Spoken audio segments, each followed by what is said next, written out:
My name is Terri Maxwell.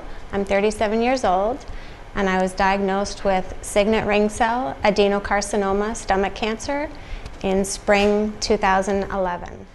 When I got the news, it was like the floor was falling out from underneath me. I wanted to run and keep running and never turn back, but having a family, a husband and 2 boys, I knew that I had to be strong for them, and I knew I had a journey ahead of me that would change my life forever. I was not feeling well around my birthday in 2010. It kind of felt like I had a stomach flu, so it went on for a few weeks, and I decided to go to the doctor. They ran several tests thinking it was gallbladder, things like that, but it wasn't. Everything came back normal. So things progressed and got worse. I ended up going to Emerge one night, very lethargic and just feeling very unwell, nauseated, and I had been losing weight. So the doctor there tested me for H. pylori, which is Helicobacter pylori, which is a bacteria in your stomach. I ended up going on antibiotics, about 8 pills a day for a week. They sent me to Dr. Sean Pritchett in Belleville. He did a scope, and it tested that I still had H. pylori.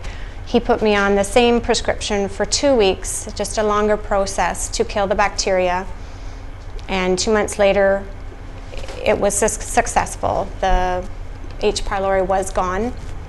I still had not been feeling well, so I pushed Dr. Pritchett to do another scope a couple months later, and that is when he found my signet ring cell adenocarcinoma.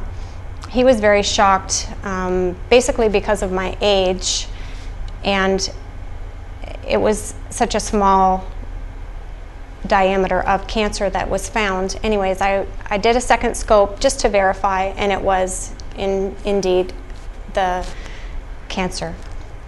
As I said in the beginning, the floor kind of fell out from underneath me, and I just ran to my neighbors, and I couldn't face anybody.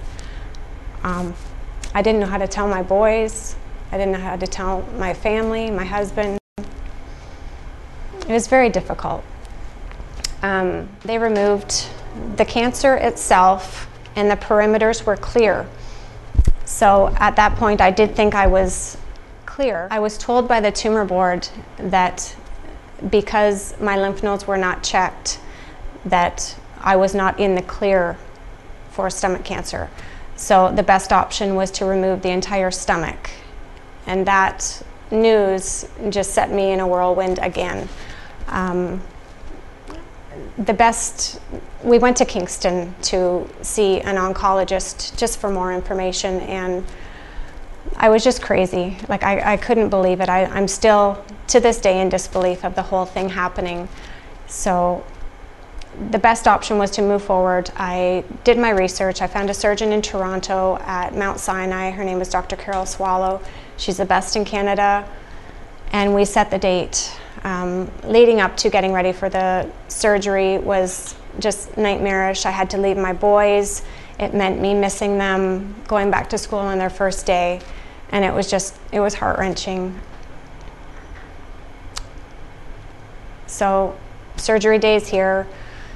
The surgery itself, I mean, I woke up, everything was as it would be in the hospital in Toronto, and that week was a struggle. I wasn't allowed to eat or drink for days, not even a sip of water. I think day 3 they allowed me to have a suck on a candy, which was a big deal, and my first drink was on day 4.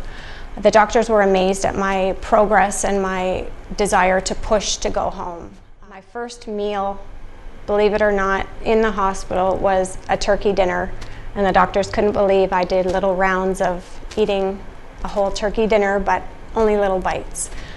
I went home on the 8th day, and getting home was a big ordeal, because basically I was cut in half to have my entire stomach removed. So all my stomach muscles were completely dead, and for me to just walk was very difficult.